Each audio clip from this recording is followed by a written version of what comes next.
Hulikam ang pagpapaputok ng baril ng isang lalaki sa barangay Dos Hermanas sa Talisay City, Negros Occidental.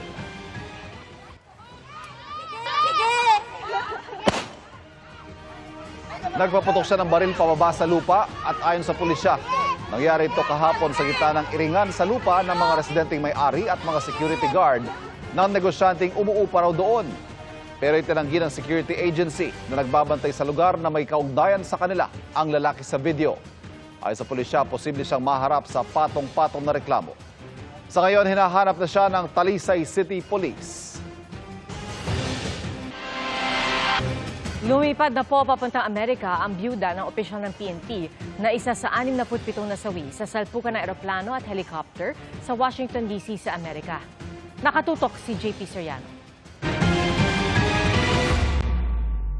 2 araw matapos ang salpukan ng American Airlines flight at Black Hawk helicopter sa Washington, D.C.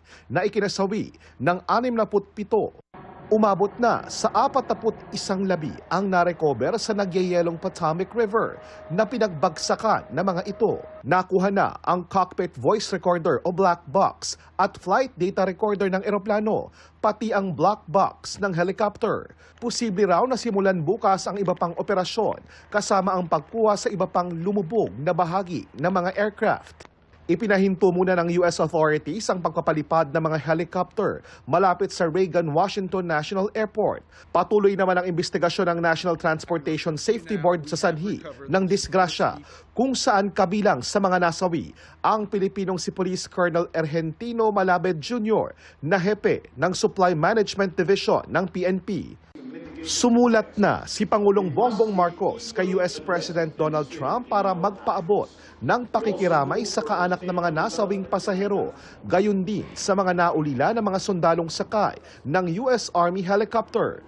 Ayon kay Philippine Ambassador to the US Jose Manuel Romualdez, nang mabalitaan ng air collision, agad silang nakipag-ugnayan sa mga otoridad kaugnay kay Colonel Malabed na nasa official travel sa Amerika. We knew that he was going to be on that aircraft, and so immediately our attaché, si Colonel Moises Villaseran, checked right away with his contacts, and they were able to inform him that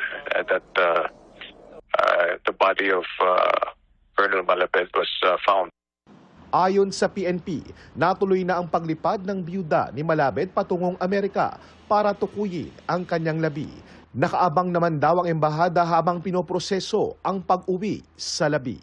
Para sa GMA Integrated News, JP Soriano, nakatutok 24 oras.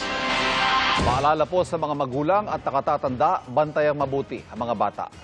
2 bata magkapatid sa Labason, Zamboanga del Norte ang natagpuang patay matapos matrap ng halos 3 araw sa isang sirang sasakyan. Ang magkapatid na biktimang edad 5 at 6 na diskubre na may-ari ng talyer dahil nangangamoy na ang mga ito. Bago nito, naipablatter pa ng kanilang ina sa pulisyang nawawalan niyang mga anak. Ayon sa mga pulis, naglalaro lang at nangunguha ng bayabas sa mga biktima. Umiyak daw ang kanilang kalaro at umuwi dahil hindi ito nabigyan ng bayabas. At dahil sa takot na mapagalitan, nagtago ang mga biktima sa loob ng pickup. Doon na sila nalak sa loob.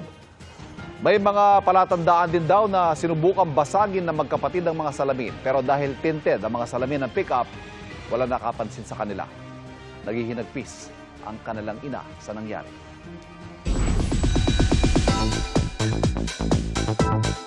Mabilis at chikahan tayo para updated sa showbiz happenings. K-Lig ang hatid ng episode ng Daig Kayo ng Lola Ko ngayong gabi. First time kasi na magtatandem sina Barbie Fortesa at Kim Jisoo sa episode ng My Crown Prince. Makakasama nila rito si Divine Osina na nag-post pa tungkol sa bonding nila sa set. Nireveal na ang poster ng upcoming romantic comedy movie na Everything About My Wife ng GMA Pictures, Creation Studios at Glimmer Studio. Bida rito sina Jenilyn Mercado, Dennis Trillo at Sam Milby. Ipapalabas ang movie this month.